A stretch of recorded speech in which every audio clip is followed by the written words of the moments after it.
தென்னாடுடைய சிவனை போற்றி, எண்ணாட்டவர்க்கும் இறைவா போற்றி. அருட்பெரும் ஜோதி, அருட்பெரும் ஜோதி, தனிப்பெருங்கருணை, அருட்பெரும் ஜோதி. குருஜி மிஸ்டிக் சொல்லமையோட டிவி சேனல் வழியாக இந்த நிகழ்ச்சியெல்லாம் பார்த்து கொண்டிருக்கக்கூடிய பல லட்சக்கணக்கான தமிழ் உள்ளங்களுக்கு இந்த முதற்கண் வணக்கத்தை தெரிவித்துக் கொள்கிறேன். இன்று நம்முடைய பதிவில் பார்க்க போகிறது புலிப்பாணி ஜோதிடம் பாடல் 300. அதில் 12ஆம் வீட்டை பற்றிய பலன் 1 முதல் 12. 12ஆம் வீட்டினுடைய ரகசியம் என்ன? பாடல் 21. பாடல் 21 என்னெல்லாம் சொல்லுது அப்படிங்கிறத பார்க்க போகிறோம். சரிங்களா? ஆமாம். 10 மேல் 2 பெயரை கேளு. 10 மேல் 2, 10 கூட்டல் 2 12. 10 மேல் 2 பெயரை கேளு. எப்படி சொல்ல பார்த்தீங்கன்னா 12ஆம் இடம்னா இப்படி சொல்றாங்க. 12ஆம் இடத்துடைய அதனுடைய பெயரை கேளு, பலனை கேளு.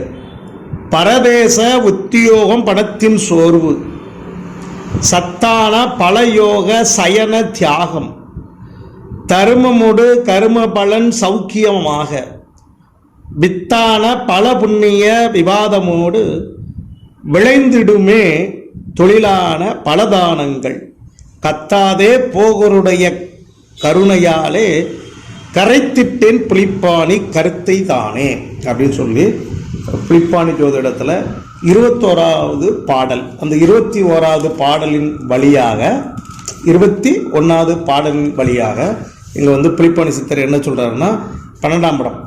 12ஆம் இடங்கிறத விரயம்னு சொல்லுவாங்க, நஷ்டம்னு சொல்லுவாங்க, மோட்சஸ்தானம்னு சொல்லுவாங்க. இதெல்லாம் இதுக்குள்ளே இருக்கிறது தான் இதனுடைய ரகசியம். சரிங்களா?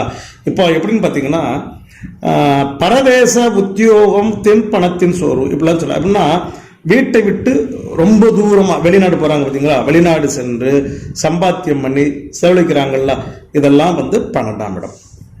அப்புறம் நல்ல சத்தான சாப்பாடுல சத்தான சாப்பாடு சூப்பராக சாப்பிடுவாங்கள்ல, அந்த சத்தான சாப்பாடு கிடைக்குமா? சயன சுகம். சயன சுகம்னா நல்லா தூங்குறது, வைக்கிறது, ரெஸ்ட் எடுக்கிறது, எப்படி தூங்குறது, ஏசியில் படுப்பாரா, பட்டுமத்தில், இந்த மாதிரி விஷயங்கள்லாம் சயன சுகம். சரிங்களா? ஆமாம்.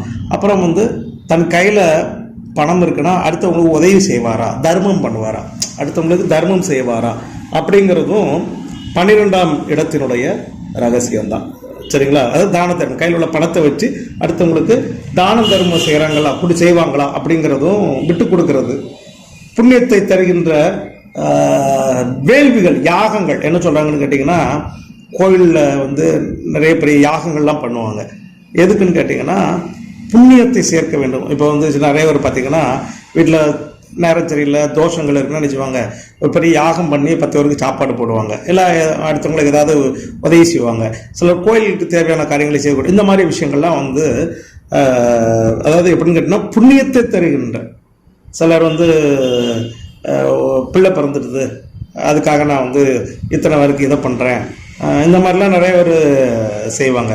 பிள்ளைகளுக்கு படிப்புக்கு செலவுக்கு நான் ரூபா தரேன், இந்த மாதிரி செய்யக்கூடிய விஷயங்கள்லாம் அதாவது தர்ம காரியங்கள், வேள்வி, புண்ணியம் சேர்க்கறதுலாம் இதில் தான் இருக்கு. அதே மாதிரி பாவ காரியம், பாவம் செய்வானாங்கிறதையும் அந்த 12ஆம் இடத்தின் மூலமாக தான் நம்ம என்ன செய்யலாம், அறிந்து கொள்ளலாம் அப்படின்னு சொல்லிட்டு புலிப்பாணி சித்தர் என்ன செய்கிறாரு சொல்கிறாரு.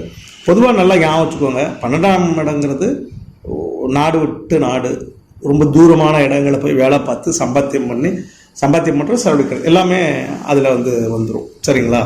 அதே மாதிரி பார்த்தீங்கன்னா மோட்சஸ்தானம், அதே மறந்துடுறாங்க. 12ஆம் இடத்துல மோட்சஸ்தானம்பாங்க. அதுக்காக மோட்சம்னா உடனே இதை வச்சுக்கிட்டு அவங்க மோட்சம் போயிடுவாங்களா, அதெல்லாம் நீங்கள் அப்படி கேட்காதீங்க. அதனுடைய தன்மை, மோட்சம், இவங்க எப்படிப்பட்டவங்க, இவங்க மோட்ச பாதைக்கு போகிறதுக்கு தகுதி இருக்கா இல்லைன்னு சொல்கிறதான் 12ஆம் இடம். இவங்க மோட்சத்துக்கு போவாங்கன்னு இல்லை, இவர்கள் மோட்சத்துக்கு போவதற்குண்டான புண்ணிய கர்மாக்களை செய்வார்களா, இதான் ரொம்ப பாயிண்ட். 12ஆம் இடம்னா மோட்சம் சொல்லிட்டு இருக்காங்க, அப்படி இல்லை. இவன் மோட்சம் போவதற்குண்டான புண்ணிய கர்மாக்களை இவன் செய்யறான் இல்லைங்கிறத 12ஆம் இடத்தின் மூலமா. இல்ல அப்படி போக மாட்டான், பாவத்தை செஞ்சுட்டு இவன் என்ன சொல்றது நரகம் போவான் அப்படின்னு சொல்றான். அந்த மாதிரி விஷயங்களை தெரிந்து கொள்வதுதான் 12ஆம் இடம், மறந்துடக்கூடாது. அப்புறம் குறிப்பா ஒரு பாயிண்ட் எப்படி சொல்றதுக்கு என்ன, தளக்குழந்தை. உங்களுக்கு தளக்குழந்தை, முதல் குழந்தைன்னு சொல்லுவாங்க பார்த்தீங்களா, அந்த குழந்தைக்கு ஏதாவது நோய் நொடி தாக்கங்கள், ஊனங்கள், அந்த குழந்தைகளுக்கு உயிர் பாதிப்பு ஏதாவது வருமா அப்படிங்கிறது இந்த 12ஆம் இடம் சொல்லும், மறந்துடக்கூடாது. அதில் அந்த ரகசியம் இருக்குது. இதெல்லாம் வேற எந்த நூல்கள்லையும் வந்து சொல்லாத ரகசியம். அப்படிப்பட்ட ரகசியத்தை புலிப்பாணி சொல்லியிருக்கிறாரு. சரிங்களா? குறிச்சி மிஸ்டிக் சமயம் ஐயாவுடைய டிவி சேனலை தொடர்ந்து பார்த்துக்கிட்டே வாங்க. சப்ஸ்கிரைப் பண்ணுங்க, பெல் ஐக்கானை கிளிக் பண்ணுங்க. எங்களுடைய வீடியோக்கள் எல்லாம் உடையா வந்து சேரும். நன்றி, வணக்கம்.